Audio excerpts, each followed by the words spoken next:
In progress. Om Shanti. तो राजा रानी बनते ही हैं सुख के लिए, वहां तो सब सुख मिल जाने हैं।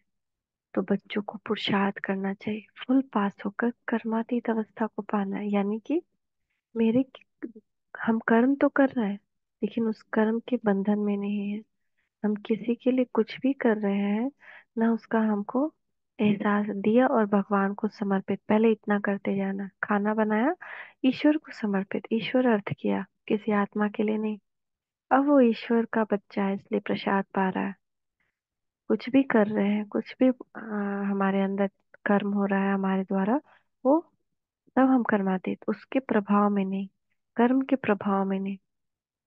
क्योंकि कर्म का फल हमारे बस में नहीं। ये क्यों बाबा कहता है कि कर्म, पहले भी सुनते थे ना, कर्म की या फल की इच्छा मत कर इंसान, जैसा कर्म करेगा वैसा फल देगा भगवान। तो फल क्या हमको अभी इसका मिलने वाला है। जैसे हमने खाना बनाया खुद के खाने के लिए, तो जरूरी नहीं कि हम उस खाने को खा पाए। अगर हमारे स्टमक में पेन हो गया, तो खाना तो बना दिया, खाना सामने है और बहुत सुंदर सुंदर व्यंजन है, लेकिन हम खा पाए ऐसा जरूरी नहीं। तो इसी तरह कई बार कोई बहुत सारा संपत्ति बनाता है लेकिन भोग नहीं पाता। तो क्यों? क्योंकि हमारा भोग जो है, हमारा जो उससे, वो हमारे पिछले कर्मों पर भी डिपेंड है। हमारा पिछला कर्म ऐसा है जो हमको अभी दाना नसीब नहीं हो, तो हमारे सामने हजारों व्यंजन रहते हुए भी हम नहीं खा पाएंगे। इसलिए अपने प्रेजेंट कर्म को हम जब सही करेंगे, तभी हम फ्यूचर का कर्म सही, फ्यूचर में फल सही मिल पाए। अभी हम उम्मीद नहीं कर सकते कि हम ये कर्म करें और इसका हमको अभी ही फल मिल जाए। तो इसीलिए बाबा कहता है कि अब छोड़ो, कर्मातीत अवस्था को पाओ, किसी भी कर्म से अतीत हो जाओ, शरीरातीत, देहातीत, कर्मातीत। कि अब किसी भी कर्म में फंसना नहीं है कि हम ये किए तो हमको इसका फल मिले। तो अभी तुम हो ईश्वरीय संतान, बाप पढ़ा रहा है, यह मिशन है मनुष्य को चेंज करने की। जैसे बौद्धियों को क्रिश्चियन की मिशन होती है, कृष्ण और क्रिश्चियन की भी रास मिलती है। उन्हों के लेन देन का भी बहुत कनेक्शन है, जो इतनी मदद करते हैं, उनकी भाषा आदि छोड़ देना ये भी एक इंसल्ट है। वह तो आते ही पीछे हैं, न बहुत सुख न बहुत दुख उठाते हैं। सारी इन्वेंशन वे लोग निकालते हैं, भल कोशिश करते हैं, परंतु एक्यूरेट कभी बना नहीं सकेंगे। विलायत की चीजें अच्छी होती हैं, ऑनेस्टी से बनाते हैं। यहाँ तो डिसऑनेस्टी से बनाते हैं, अथाह दुख है। तो ये उन बच्चों को, भगवान के बच्चों को ये टैलेंट मिला हुआ है कि विदेशों में साइंस बहुत तरक्की करती है और बहुत अच्छी अच्छी चीजें बनाती है। तो सबके दुख दूर दूर करने वाला तो एक बाप के सिवा और कोई मनुष्य हो न सके। भल कितनी भी कॉन्फ्रेंस करते हैं, विश्व में शांति हो, धक्का खाते रहते हैं। सिर्फ माताओं के दुख की बात नहीं, यहाँ तो अनेक प्रकार के दुख है। तो सिर्फ माताओं को दुख नहीं, कितने दुख है। जरा जाकर देखिए हॉस्पिटल में कैंसर से पीड़ित लोग कैसे तड़पते हैं।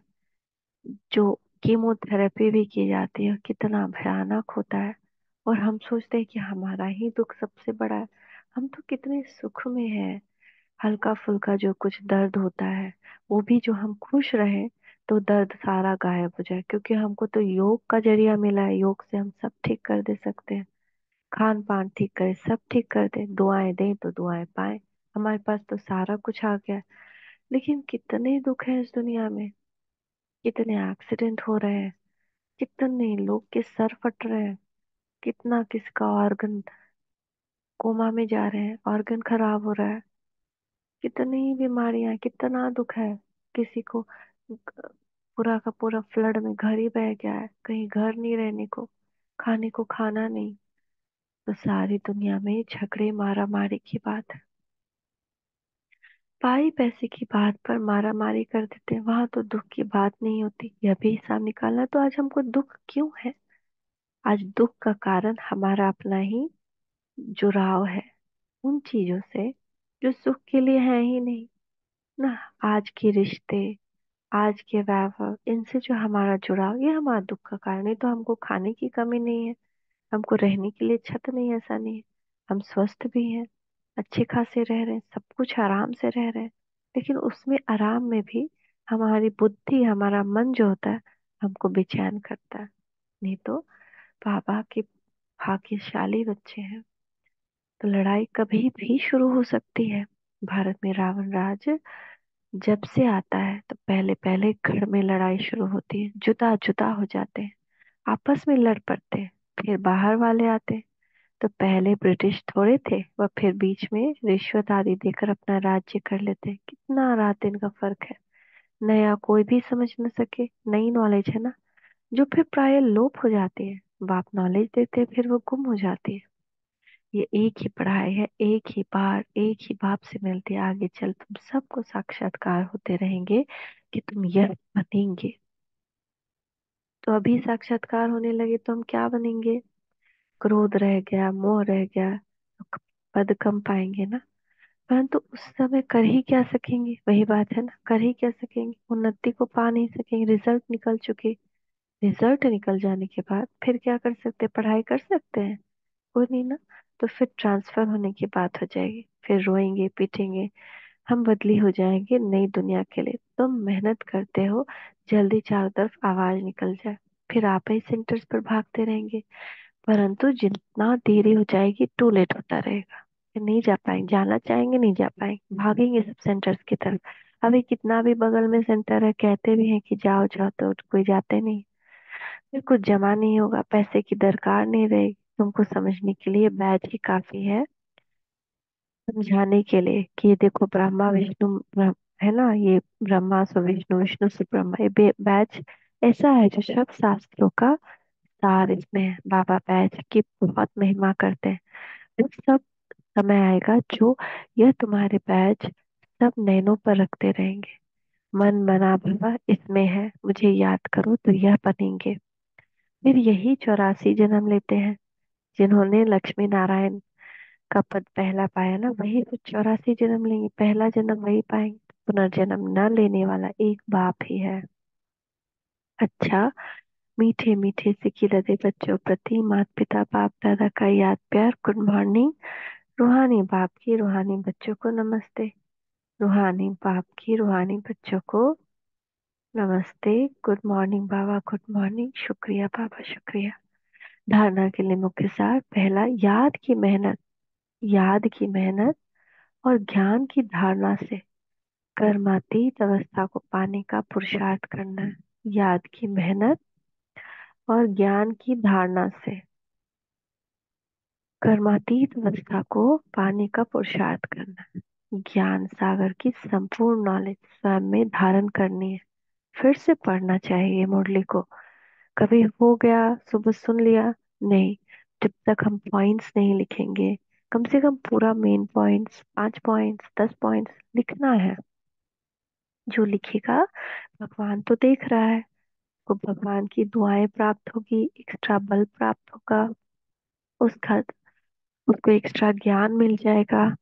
आत्मा में जो घात पड़ी है उसे निकाल संपूर्ण वाइसलेस बनना है। रिंचक मात्र भी अपवित्रता का अंश न रहे। हम आत्मा भाई भाई है, अभ्यास करना है। कोई लड़का लड़की नहीं है, ये तो बॉडी है। एक आत्मा आज स्त्री के तन में है तो दूसरा जन्म लेकर पुरुष के तन में चली जाएगी। तो आत्मा कोई लड़का लड़की नहीं, आत्मा भाई भाई है। ये अभ्यास करना है। वरदान, समय और संकल्प रूपी खजाने पर क्या देखना है? अपना समय और संकल्प, ये खजाना हमारे पास है। इसको हम ऐसे ही नहीं जाने दें फालतू की बातों में, या व्यर्थ की बातों में, या निगेटिव बातों में। तो समय संकल्प रूपी खजाने पर अटेंशन दे। जमा का खाता बढ़ाने वाले पद्मापति भव। अगर कोई बात निगेटिव आए और व्यर्थ आए, हमने उसी वक्त फुल स्टॉप लगा दिया, तो हमारे पास कितना जमा हो गया? 1 सेकेंड का पद्मा पदम। तो अब कितने बिंदु लगाएंगे? जितने बिंदु लगाते जाएंगे पद्मा पदम जमा होता जाए। तो जमा करना है अभी हमको। वैसे खजाने तो बहुत है, लेकिन समय और संकल्प विशेष, इस दो खजाने पर टेंशन दो। हर समय संकल्प श्रेष्ठ और शुभ हो तो जमा का खाता बढ़ता जाएगा। एकदम प्रैक्टिस करनी, खड़े हो जाए, सबका भला हो, इनका भी भला हो, इसका भी भला हो, सब निरोगी रहे, ये भी निरोगी रहे, ये भी व्यर्थ से मुक्त हो जाए, निगेटिव से मुक्त हो जाए। दुआ देते रहना, कुछ नहीं चल रहा है तो बड़बड़ बड़बड़ माइंड में दुआ देना, सामान लेना है, 500 करना है, तो क्या होगा, श्रेष्ठ और शुभ का जमा हो जाएगा। तो एक समय एक जमा करेंगे तो पदम मिलेगा, हिसाब है। एक का पदम खुदा करके देने की यह बैंक है। इसलिए क्या भी हो, त्याग करना पड़े, तपस्या करना पड़े, निर्माण बनना पड़े, झुकना पड़े, मरना पड़े, कुछ भी हो जाए, इन दो बातों पर अटेंशन हो तो पद्मा पदम पति बन जाएंगे। है ना, तो हमको पद्मा पदम पति बनना है, हमारे पास जमा होना चाहिए। स्लोगन है, मनोबल से सेवा करो तो उसकी प्राप्त कई गुना ज्यादा मिलती है। मन से कोई सेवा कर रहे हैं, जैसे हम रोटी बना रहे हैं तो मन से बनाए, अब यही मेरा काम है, अब यही, ऐसे नहीं।